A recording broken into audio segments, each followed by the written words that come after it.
Paolo Abilino and Kim Chiu. Lagot! Have you observed that your characters, you as Vincent Cabrera and you as Estela, are very strong because you both are empowered by one thing, Which is? you power up yourself with refusal. You refuse as Vincent, you refuse to be under your father, and Kim Chiu, you refuse to be, what are you? My God! And you refuse Kim Chiu to be under the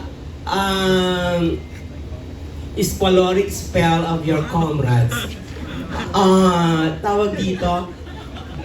That said, do you realize that there are only a few characters like you who can make refusal a sign of strength? Your Honor, we begin with Attorney Paolo Abilino. Pwede ka ba, Sir Alex?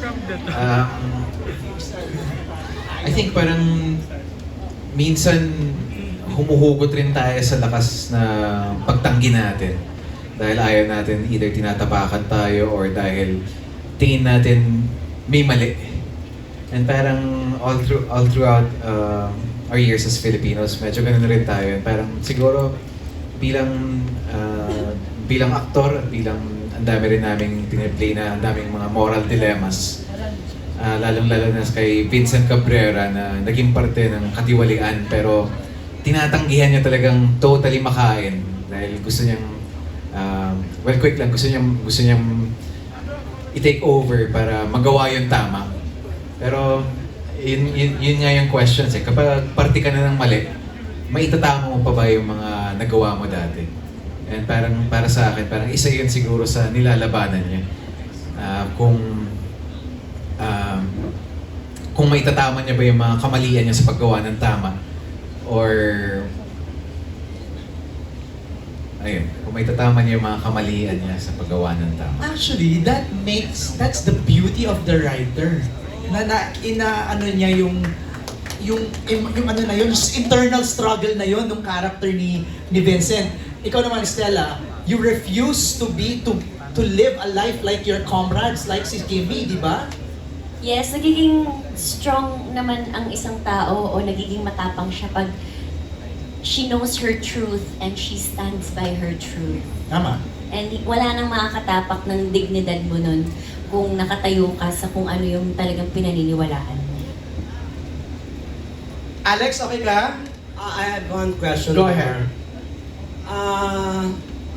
For the record, I would like to ask with some sense of urgency and immediacy the real score between Paolo and Kim Chiu.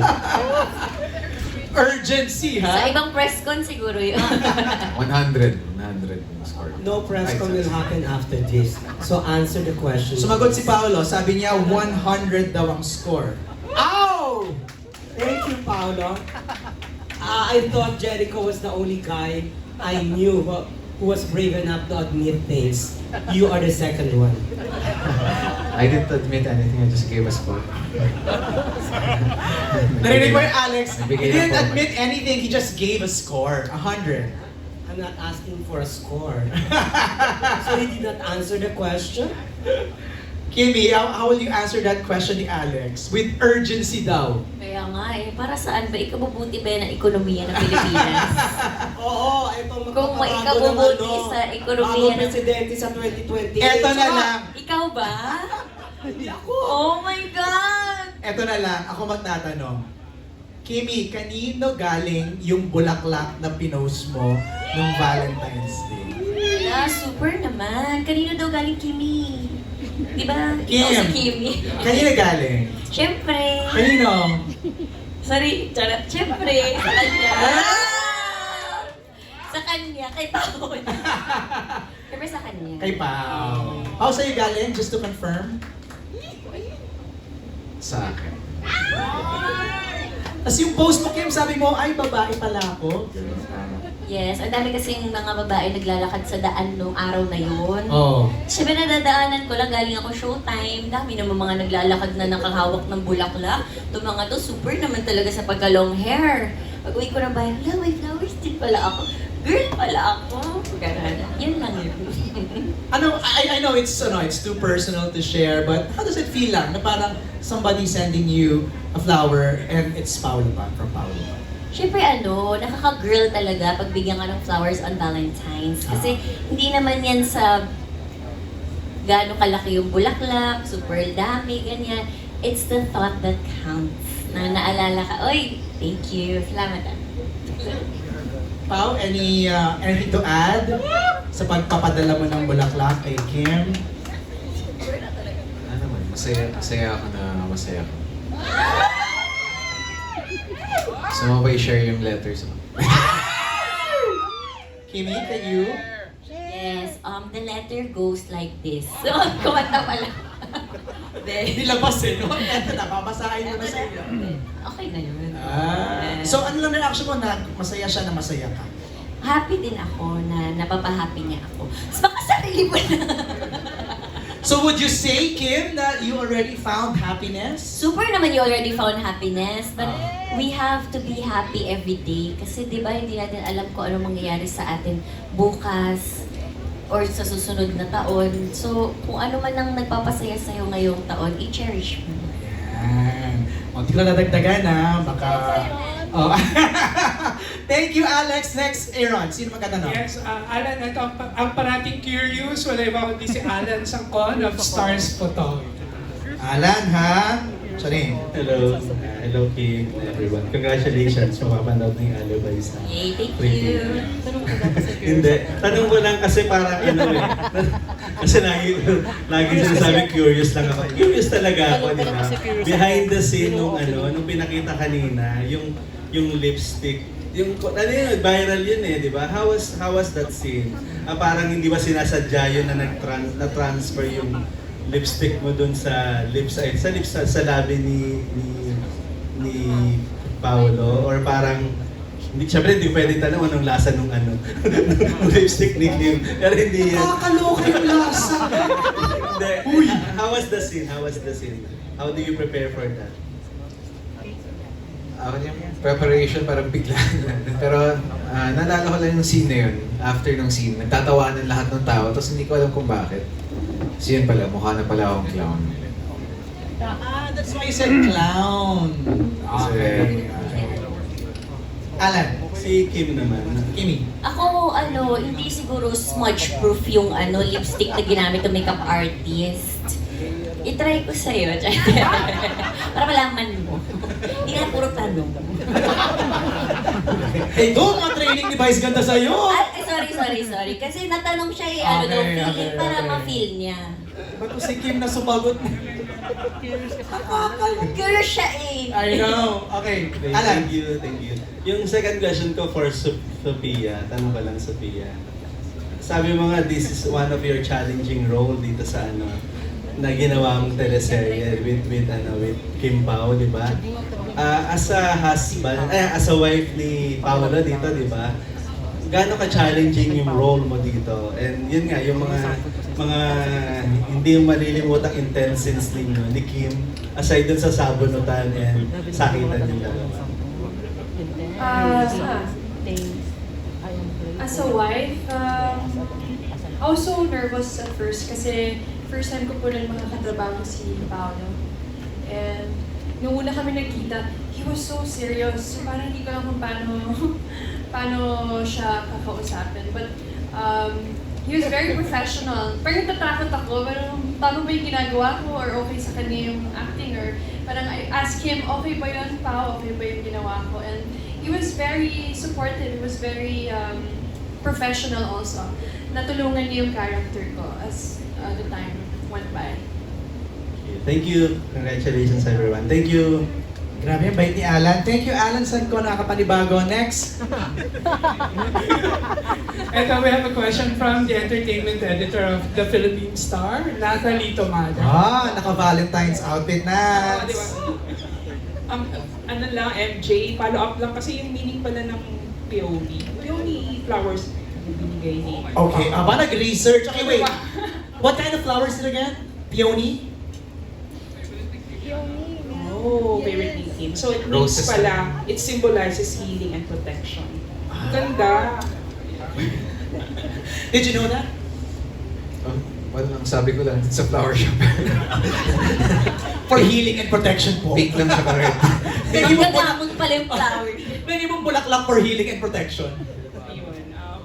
Pero yun na, Kim, do you feel protected by Paolo? Ay, ang ganda Super naman. naman Ang sa mga super. protection. Isa ka palang armor, knight and shining. Wala, super. Okay naman, oo naman. Hindi, well, lahat naman, hindi ko naman protected ako. Parang, paano mo masasabing hindi ka protected pag minamanyak ka na siguro? Siguro ganun.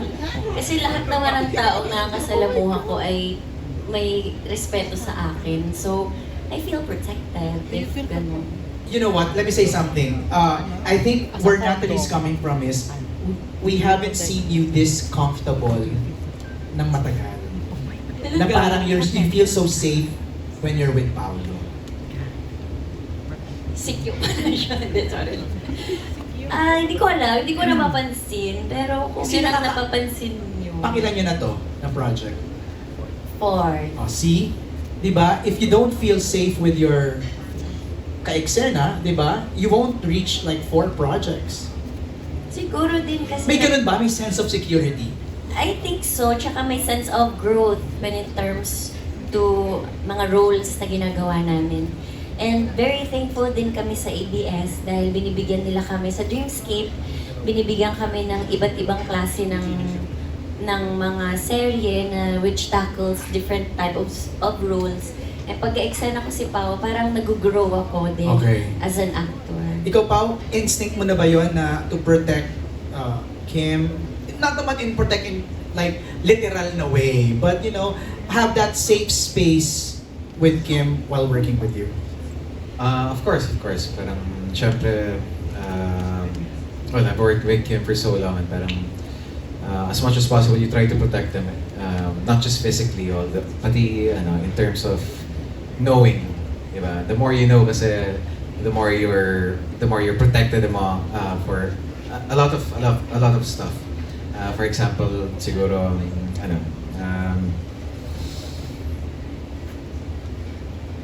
sige, wag na example. Tuloy mo! Tuloy mo, buwelo na kami eh. Ituloy mo yan, Pao. Like what?